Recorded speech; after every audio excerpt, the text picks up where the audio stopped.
Bonjour à tous et à toutes, je suis ravie de vous retrouver aujourd'hui en vidéo pour vous présenter mes 4 dernières lectures que j'ai effectuées dans le cadre du PLIB.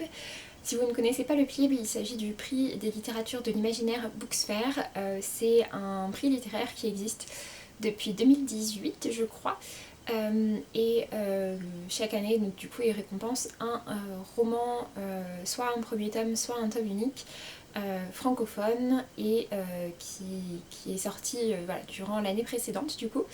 Donc cette année pour le PLIB 2022, on va récompenser un livre qui est sorti en 2021. Et la phase des votes pour élire les 5 finalistes vient d'avoir lieu. Donc ils sont pas encore, les votes sont clôturés, mais les 5 finalistes n'ont pas encore été révélés. Et du coup voilà, je me suis dit que j'allais vous présenter du coup les 4 derniers livres que j'ai lus pour établir ma liste de 5 faire un petit point, vous dire pour quel roman j'ai voté. Donc voilà, du coup on va parler de tout ça aujourd'hui. Du coup, côté roman, je vous parlerai tout d'abord de Ensemble par Johanna Marine. Ensuite, ce sera au tour de Biotaniste par Anne-Sophie de Vries. Puis ce sera au tour de Capitale du Nord par Claire Duvivier. Et enfin, je vous donnerai mon avis sur Les Oubliés de Lama par Floriane Soulas. Du coup, on va commencer tout de suite avec Ensemble par Johanna Marine. Alors j'avais déjà lu les 2 premiers romans de Johanna, donc Cendre et puis également Oxygène, qui était précédemment publié sous le titre Astronomie. Du coup voilà, j'avais déjà lu ces deux-là et j'ai découvert donc Ensemble cette fois-ci. Pour ce qui est de l'histoire d'Encens, on est sur globalement le même projet que Cendre, même si ce sont des romans qui sont complètement indépendants les uns des autres. Mais à chaque fois, on a un roman qui se passe dans une ville assez forte, revisitée à la sauce steampunk avec des mystères, des meurtres, des enquêtes. Voilà, globalement pour ce qu'on va retrouver à chaque fois dans chacun de ces récits. C'est un projet de 3 romans qui était prévu et du coup voilà, ici on a le deuxième et il y aura normalement un troisième. Je sais pas si Johanna finalement a décidé d'en faire plus, mais en tout cas je sais qu'au départ l'idée c'était d'en faire 3. Donc du coup pour ce qui est de l'histoire de Encens, on est sur un récit qui se passe à la Nouvelle-Orléans en 1919, mais du coup dans 1919 un peu différent comme vous l'aurez compris puisque du coup il s'agit de steampunk. Le steampunk c'est un genre littéraire dans lequel on a en gros plus de technologie que ce qui existait à cette époque-là. Ça s'appelle aussi de l'Uchronie rétrofuturiste, donc voilà l'idée c'est ça, c'est d'imaginer que dans une époque passée, les choses se sont passées de manière différente parce qu'il y avait plus de technologie. Et donc en l'occurrence, dans Encens, on a pas mal de choses autour des automates, etc. Pas mal d'animaux automates, tout ce genre de choses, mais on a également un petit peu de robotique, un petit peu. Dans ce récit-là, du coup, on va suivre différents personnages et le personnage principal, elle s'appelle Grace, et c'est une jeune femme qui est cartomancienne et qui vit un peu, enfin qui travaille dans différents bars, enfin dans un bar principalement, etc. Et qui a un passé qui est un petit peu compliqué. Et puis on a également du coup d'autres points de vue différents, également donc le point de vue d'un inspecteur et on a également le point de vue d'un tueur en série qui va ensuite devenir et puis finalement donc de 2 tueurs en série qui vont sévir et qui à chaque fois jouent un petit peu avec la presse pour parler de leurs crimes, etc. Et donc on suit un petit peu tout ça. Donc on a les différents points de vue. Il n'y en a pas non plus 50, mais voilà, il y a différents points de vue. Et puis on a à chaque fois des articles également de journaux qui, voilà, comme ici, qui sont liés directement aux différents crimes des tueurs en série et qui sont les manières en fait de s'exprimer des tueurs en série dans le récit. C'est un récit qui fait 500 pages, donc comme vous pouvez voir c'est une mise en page qui est quand même assez aérée. J'ai trouvé que ça se lisait vraiment très bien, j'étais complètement embarquée dans l'histoire, ça m'a vraiment convaincue, j'ai trouvé que l'ambiance marchait très bien, l'ambiance entre du coup Nouvelle-Orléans, steampunk, un peu d'automates, les meurtres, des mystères, etc. C'était vraiment sympa, les différents personnages sont très attachants, j'ai bien aimé toutes les révélations qui arrivent petit à petit, il se passe pas mal de choses auxquelles je m'attendais pas du tout, c'était vraiment chouette et puis j'ai bien aimé comment on remontait dans le passé et ce que ça a dit du passé. Ouais, ça remonte en fait sur des choses qui sont assez difficiles qui se sont passées notamment dans un orphelinat. Et c'était vraiment intéressant, j'ai trouvé que Johanna avait vraiment bien traité de tous ces sujets-là. Et ouais, du coup ça m'a vraiment convaincue comme récit. J'ai pas vu passer les pages, voilà, ça fonctionnait bien. Et du coup celui-ci, je lui ai mis la note de 17/20. Après ça, j'ai lu Biotaniste par Anne-Sophie de Vries. J'étais assez curieuse de le découvrir. Pour celui-ci, du coup, on est sur un beau bébé. Il fait 630 pages, je crois, 620 pages. Ah non, 593. Je pensais qu'il était un petit peu plus long. En fait, pour ce récit-là, alors on est sur un récit post-apocalyptique. C'est un récit un peu de ce qu'on appelle la collapsologie. Du coup, la collapsologie, c'est l'idée, c'est pas spécifique à la littérature ou quoi, hein, c'est l'idée de ce qui se passe si le monde s'effondre et notamment si la biodiversité s'effondre, etc. Voilà, du coup, il y a un côté un petit peu aussi de survivalisme associé. Et donc, du coup, dans ce récit-là, on a une jeune femme qui s'appelle Rim, qui vit du coup donc dans cet univers futuriste qui est globalement notre univers, mais c'est pas très clair, et ça se passerait globalement, on va dire, en Moyen-Orient, mais pareil, c'est pas forcément très évident. En fait, donc dans le futur, il y a une malédiction qui est arrivée en même temps du coup que l'extinction des abeilles et du coup de l'extinction d'une très très grosse partie de la biodiversité. On a un fléau qui a sévi, une maladie.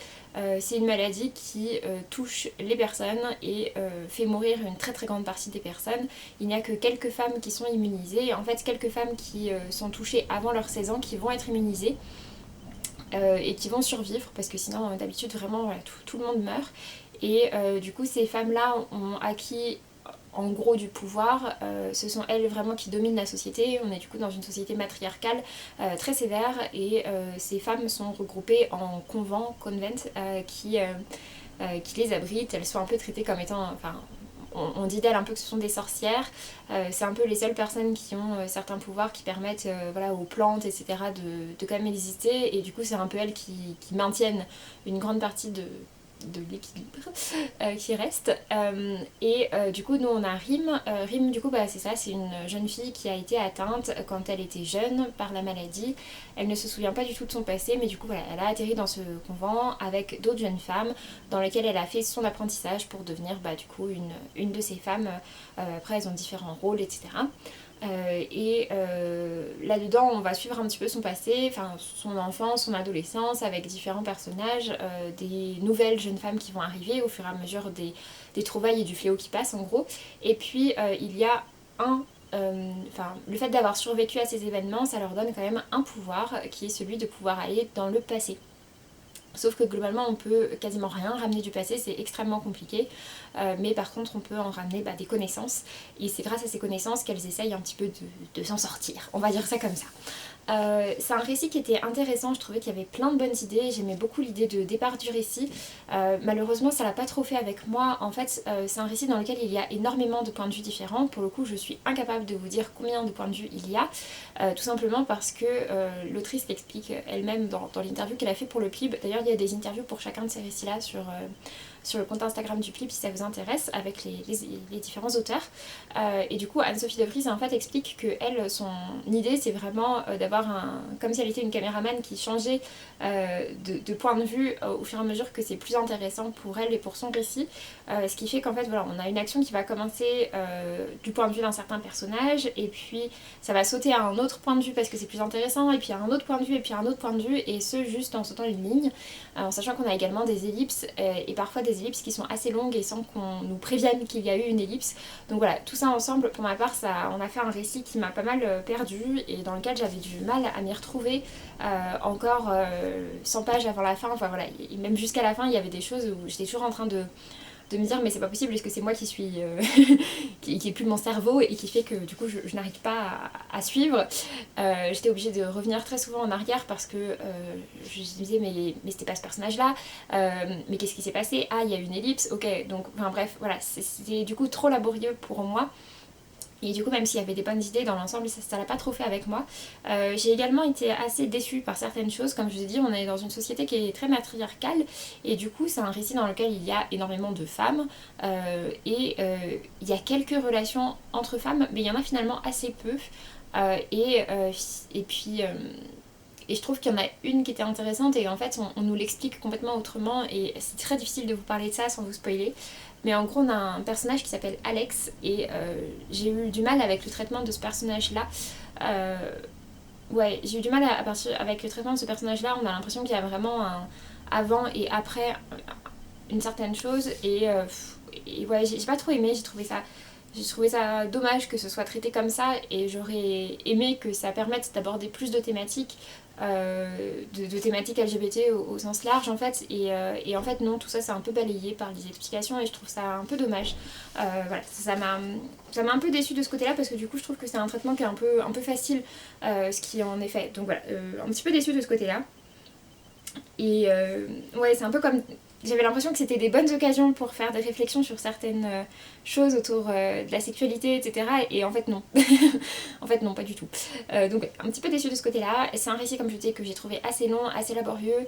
Et même s'il y avait plein de très très bonnes idées, vraiment, je trouve qu'il y a plein de très bonnes idées, c'était trop fastidieux pour que j'ai vraiment apprécié ma lecture. Et du coup, voilà, je lui ai mis la note de 14 sur 20. Il y a plein de choses intéressantes sur l'écologie, sur le féminisme, tout ce qu'on veut, mais voilà. Et aussi, il y a des thématiques qui sont intéressantes et que je ne m'attendais pas du tout à voir, notamment autour de la thématique des migrants, etc. Vraiment, voilà, il y a pas mal de choses très chouettes. Et vraiment, c'est un récit qui a plein de qualités, mais ça l'a pas fait. Ensuite, j'ai lu Citadin de demain par Claire Duvivier. C'est le premier tome de Capitale du Nord et c'est un récit qui fait partie du projet La Tour de Garde.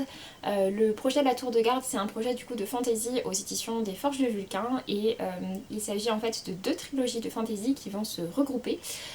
On a du coup d'un côté Capitale du Sud qui est écrit par Guillaume Chamanadjian. Le premier tome est déjà sorti en avril dernier, le deuxième tome sort en avril, donc le mois prochain et j'ai hâte. Et de l'autre côté on a Capitale du Nord qui est donc une trilogie écrite par Claire Duvivier et pour le coup ceux-là sortent à l'automne, je crois qu'ils sortent en octobre chaque année. Donc voilà. Du coup il y a deux récits qui vont sortir chaque année, un tome de chaque trilogie par an. J'avais beaucoup aimé Capitale du Sud, donc je partais assez confiante dans Capitale du Nord et j'ai eu plutôt raison, hein. Ça a très bien fonctionné avec moi.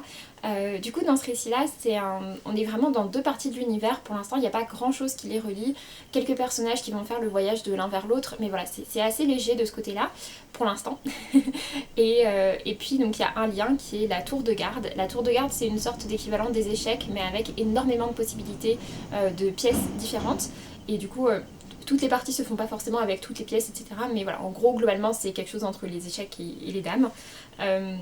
Et du coup, on a dans ce récit-là, dans Citadin de demain, du coup, vous pouvez complètement commencer par celui-là. Je pense que à la longue, il faut avoir lu les deux séries quand même pour avoir l'intérêt du truc, mais vous pouvez commencer par celui-ci ou par l'autre. Je pense pas que ça change grand-chose. Du coup, pour ce récit-là, donc Citadin de demain, en fait, il s'agit de deux personnages deux personnages principaux en fait qui viennent de deux grandes familles de la ville. On a d'un côté Amalia et de l'autre côté on a Irion. Et donc en fait les deux ils sont tous les deux donc héritiers de deux très grandes familles et leurs parents ont décidé de faire un projet qui s'appelle les Citadins de demain dans lequel il y avait au départ Amalia et son demi-frère et Irion et sa petite sœur. Et l'idée du coup c'était vraiment d'éduquer beaucoup ces jeunes pour qu'ils puissent un peu changer l'avenir et pour qu'ils puissent en tout cas amener la ville, etc. vers une sorte de modernité et puis un renouveau où ce soit plus toujours les vieilles familles, machin. Donc bon, l'idée c'est quand même d'avoir toujours ces vieilles familles qui sont dominantes puisque c'est leurs enfants qui sont dedans, mais voilà, avec des alliances différentes, avec beaucoup de géopolitique, beaucoup de cours, etc. Des cours de langue, enfin voilà, quelque chose d'assez poussé et puis du coup de les élever ensemble pour qu'ils puissent former des alliances, etc. Et du coup, nous on a ces deux personnages-là, donc Amalia et Irion, qui du coup ont toujours grandi ensemble et qui maintenant sont adolescents. même jeune adulte, et ils ont également un de leurs camarades qui s'appelle je crois Jonas, qui va un petit peu les rejoindre, mais en sachant que lui il vient pas du tout d'une grande famille, il vient d'une famille qui est assez modeste, et du coup il n'a pas non plus le même rôle que les deux autres. Mais voilà, globalement on est vraiment sur ce projet là, avec des jeunes qui sont très érudits, etc. Sauf que comme dans Capitale du Sud, on comprend bien qu'on est dans un univers qui va voir beaucoup de changements arriver. C'est un univers qui touche un peu à sa fin, la manière dont sont construites les choses touche un peu à sa fin, c'est une thématique qui est... qu'on retrouve parfois en fantasy, un petit peu ce côté de fin d'un empire, etc., de fin d'un fonctionnement, de renouveau, etc. Et c'est une thématique que je trouve toujours intéressante en fantasy. Et donc voilà, là c'est vraiment ça qu'on va suivre. Et donc du coup voilà, il y a différentes alliances qui se font, etc. Et puis, comme dans Capitale du Sud, il va se passer un événement assez étonnant sur la fin du récit, qui donne très envie d'en voir plus. Et comme dans Capitale du Sud également, nos personnages principaux vont se rendre compte qu'il y a des choses qu'ils ne connaissaient pas, que leur ville leur cache bien des secrets, et qu'il n'y a pas que la version qu'ils connaissent de leur ville, mais qu'il semblerait qu'il y ait une autre version, et que ça a un pouvoir assez fort et assez particulier, assez difficile sur les personnages qui vont découvrir cette autre facette de la ville. Et on avait un peu le même principe dans Capitale du Sud, sauf que dans Capitale du Sud on suivait pas du tout des fils de grands seigneurs ou quoi. Et voilà, c'est un récit que j'ai trouvé à nouveau très intéressant. J'ai vraiment été complètement embarquée dedans. Comme pour Capitale du Sud, les chapitres sont assez longs, mais vraiment j'étais complètement prise dedans, je l'ai lu assez rapidement. Et voilà, la mise en page pour le coup dans celui-ci est assez aérée. Il fait 360 pages. Ouais, c'est à 360 pages. Vraiment, voilà, comme je vous dis, je l'ai lu vraiment rapidement. J'étais super prise dedans, ça a très bien fonctionné sur moi, comme pour le premier tome. Donc voilà, c'était vraiment chouette. Et donc à nouveau voilà, beaucoup de tueries, de complots. La dynamique par rapport à Capitale du Nord, du coup Capitale du Sud, c'est assez rigolo parce que du coup c'est une dynamique qui est quand même très très parallèle, il y a beaucoup de parallèles entre les deux récits, mais il y a aussi quelques différences, on sent bien que c'est pas écrit par la même personne, et du coup l'histoire est pas centrée de la même personne. Je trouvais que dans Capitale du Sud on a vraiment un personnage principal et puis la ville qui est quand même un très gros personnage, alors qu'ici c'est peut-être plus centré sur les personnages directement. Donc voilà, et les relations entre personnages. Donc oui, mais en tout cas on en veut plus, et j'ai hâte d'avoir la suite de Capitale du Sud qui sort donc le mois prochain. Donc celui-ci je lui ai mis la note de 18/20. Et ensuite, j'ai donc lu Les Oubliés de Lama par Floriane Soulas. C'est publié aux éditions Scrinéo dans leur nouvelle collection SF, qui est une collection destinée plutôt à un public adulte. Dans ce récit-là, Floriane Soulas s'est basée sur un phénomène astrophysique qui existe, qui est en fait un phénomène dans l'atmosphère de Jupiter qui fait que ça repousse en fait pas mal de choses. Et donc elle a décidé d'en faire un amas qui gravite autour de Jupiter et dans lequel il y a des personnes, puisqu'en fait on est dans le futur, du coup il y a eu une conquête spatiale très importante, quasiment toutes les villes, enfin toutes les planètes sont habitées, etc. Enfin il y a des habitants, etc. Beaucoup de vaisseaux spatiaux, etc. Et donc sauf que Jupiter c'est pas possible de l'habiter parce qu'il y a justement cette atmosphère qui repousse tout et qui empêche quoi que ce soit d'atteindre vraiment Jupiter. Et du coup il va y avoir donc l'amas, et cet amas c'est un peu la décharge, le dépotoir de tout, et les personnes qui vivent sur l'amas, du coup globalement il y a quand même beaucoup de prisonniers, beaucoup de personnes qui ont fait des choses mauvaises et qui du coup elles sont envoyées sur l'amas pour un peu purger leur peine, et la durée de vie sur l'amas est pas franchement géniale, enfin voilà. Un contexte assez compliqué. Nous là-dedans on va suivre Kat, qui est une jeune femme, on ne sait pas très bien pourquoi est-ce qu'elle est arrivée là. Elle est recycleuse, donc en gros c'est les personnes qui, après chaque tempête de Jupiter, sont chargées d'aller voir justement tout ce qui a été rejeté et puis de voir ce qui est intéressant dessus. C'est un métier qui est quand même du coup assez dangereux. Et Kat en fait elle est sur Jupiter parce qu'elle cherche absolument à retrouver son frère jumeau qui s'appelle Pavel. Elle sait que son frère était passionné par Jupiter et qu'il est venu sur Jupiter, et elle n'arrive pas à le retrouver. Elle est venue sur Jupiter vraiment pour le retrouver, enfin sur l'amas, donc à Jupiter pour retrouver son frère.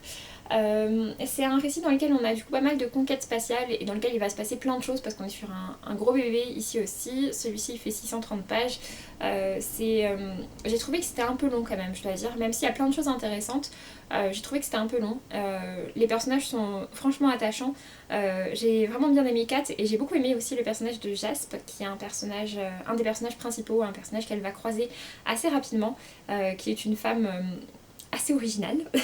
Mais voilà, c'est un récit qui est intéressant, mais il y avait ici aussi pas mal de points positifs.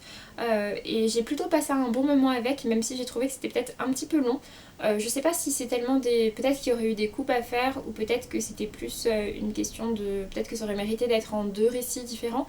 Parce que oui, j'ai trouvé que c'était un peu long au bout d'un moment. Pour le coup, c'est... En plus, ouais, c'est écrit assez petit, donc c'est quand même assez dense comme récit. Puis il se passe toujours plein de choses. Il y a pas mal de choses astrophysiques assez compliquées. Enfin, alors c'est expliqué quand même de manière assez simple, mais voilà, globalement ça part quand même de phénomènes scientifiques assez compliqués. Il y a de la conquête de vaisseaux spatiaux, il y a des recherches, enfin voilà, il y a pas mal de choses différentes. Et du coup c'est un récit que j'ai trouvé intéressant mais qui m'a peut-être pas si emballé que ça. Je m'attendais peut-être à un peu plus apprécier. J'avais vraiment bien aimé les 2 précédents romans de Florian Soulas, donc Rouille et Les Noces de la Renarde. Mais celui-ci était intéressant aussi, je vous dis, j'ai bien aimé les personnages, j'ai bien aimé les idées du récit et tout ça, mais dans l'ensemble peut-être un peu long. Et, et du coup, bah après il y a certaines choses qui m'ont un peu dérangée. Alors la fin m'a pas trop convaincue, bon ça je pense que c'est aussi une question de goût personnel. La fin m'a pas franchement convaincue. Et puis il y a quelque chose aussi qui m'a un peu embêtée dans ce récit, c'est que du coup, comme je vous ai expliqué, il y a des bases scientifiques derrière ce récit qui sont quand même assez costauds. Et à côté de ça, il y a des choses que je trouve pas très cohérentes sur des choses un peu bêtes. Typiquement, Kat, elle va se retrouver très blessée. Bon, c'est pas du tout un spoil, elle va se retrouver très blessée et elle va avoir un bras dont elle va quasiment plus pouvoir se servir. On est limite à la limite de l'amputation, voilà, elle arrive quasiment pas à s'en servir. Du coup, quand ça lui arrive, quand elle a cette blessure, elle tombe dans le coma. Et quand elle se réveille du coma, la première chose qu'elle va faire, c'est une des premières choses qu'elle fait, la première chose qu'elle fait quand elle se retrouve toute seule en tout cas, c'est d'essayer de résoudre un puzzle 3D.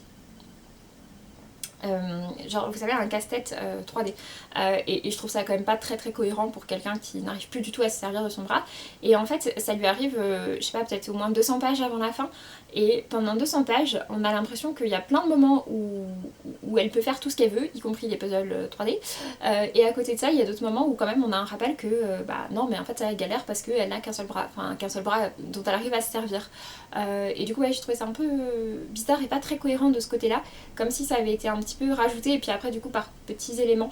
Et je trouvais ça un peu dommage que finalement d'avoir un récit qui soit aussi poussé et aussi cherché sur des choses compliquées, et qu'à côté de ça bah, ce truc là qui semble un peu bête et assez simple, bah, ça manque un peu de logique je trouve dedans. Voilà. Donc dans l'ensemble ça a été un bon récit. Je dirais que dans l'ensemble j'ai plutôt apprécié, mais que c'est pas une lecture qui m'a particulièrement marquée. Donc voilà, du coup j'ai mis la note de 15/20. Du coup pour ce qui était donc des 25 sélectionnés pour le PLIB, alors au départ donc c'était vraiment tous les romans qui pouvaient être éligibles, ensuite on est passé à 80 et puis ensuite à 25, et donc là on arrive aux 5 finalistes, et puis ensuite il y aura le grand gagnant. Il n'y a pas de lecture obligatoire jusqu'aux 5 finalistes, il n'y a que les 5 finalistes qu'on est obligé de lire pour pouvoir faire notre vote final. Donc on n'était pas obligé de lire les 25. Pour ma part j'en ai lu je crois 17, quelque chose comme ça. Du coup je vais vous expliquer pour lesquels j'ai voté. Alors, tout d'abord les récits que j'ai lus et que j'ai moyennement aimés, en fait il n'y en a que 2 qui sont du coup Biotaniste, comme vous l'aurez compris, du coup ça m'a pas convaincue. Les Oubliés de Lama, bon assez logiquement vous aurez compris que je n'allais pas voter pour lui. Il y avait aussi Les Dossiers du voile par Adrien Thomas, que j'ai trouvé sympa mais sans plus. C'est la jeunesse que j'ai trouvé sympa mais sans plus. Après il y a plusieurs récits que j'ai bien appréciés et pour lesquels j'aurais pu voter s'il n'y avait pas eu d'aussi bons concurrents en face, à savoir du coup Diamant par Vincent Tassi, Les âmes inconscientes par Aude Marty, L'enragé par Jennifer Taylor, Le désert des couleurs par Olive Wellenstein aussi, qui était vraiment très bien. Pour le coup c'est plus parce qu'elle a gagné une des dernières éditions, mais voilà, ceux-là étaient vraiment excellents. Ensuite parmi les récits il y en avait 3 pour lesquels je savais que j'allais voter, qui étaient du coup L'Arpenteuse de rêve par Estelle Faye que j'ai lu en janvier, dont je vous ai parlé il n'y a pas très longtemps, et du coup vous l'aurez peut-être compris, les 2 tomes donc, de la Tour de Garde, du coup donc Capitale du Nord et Capitale du Sud, que j'ai tous les deux beaucoup aimés. Donc voilà, ces 3 là c'était les 3 pour lesquels je savais que j'allais voter. Et du coup ensuite il me restait 2 places pour encore pas mal de romans que j'ai beaucoup aimés, à savoir D'or et d'oreiller par Flore Vesco, qui était une réécriture de contes vraiment très sympa, Ouijigo par Estelle Faye, Félicratie par H. Lenoir, Ensemble du coup par Johanna Marine, et Du roi je serai l'assassin par Jean-Laurent Del Socorro. Et du coup parmi ces récits là j'ai décidé de voter tout d'abord pour Félicratie, parce que c'est un récit que j'ai trouvé vraiment très original. C'était un premier roman, c'était hyper original avec une invasion extraterrestre, etc. Enfin c'était assez barré et très drôle. Pareil je l'ai lu il y a pas très longtemps, je vous laisse aller voir ça sur la chaîne. Donc celui-ci j'ai décidé de le mettre parce que vraiment ça a été une bonne surprise. Et puis du coup pour le dernier, D'or et d'oreiller, c'est un peu moins imaginaire que les autres et du coup c'est pour ça que je l'ai mis de côté. J'ai également mis de côté Ouijigo par Estelle Faye parce que du coup j'ai voté pour L'Arpenteuse de rêve, donc je me suis dit que bon j'allais peut-être pas mettre 2 romans d'Estelle Faye, même si comme je l'adore j'aurais pu. Et puis j'ai décidé aussi de mettre de côté Du roi je serai l'assassin par Jean-Laurent Del Socorro, même si c'est peut-être mon roman préféré de lui. C'est un récit que j'ai vraiment beaucoup apprécié, que j'ai dévoré, que j'ai trouvé excellent. Mais Jean-Laurent Del Socorro était finaliste il n'y a pas très longtemps, donc voilà, du coup pour la dernière place j'ai décidé de voter pour Ensemble par Johanna Marine. Donc voilà, du coup mes 5 finalistes pour moi c'était L'Arpenteuse de rêve, Capitale du Sud, Capitale du Nord, Ensemble et Félicratie. Et on aura les réponses, les résultats des 5 finalistes le 26, je crois si je dis pas de bêtises, oui c'est ça, le 26 mars. Donc il va falloir encore attendre un peu. J'espère du coup que cette vidéo vous aura plu, n'hésitez pas à me dire si je vous ai donné envie de découvrir certains de ces récits imaginaires. Et puis pour ma part je vous laisse et je vous dis à très bientôt pour une prochaine vidéo. Salut!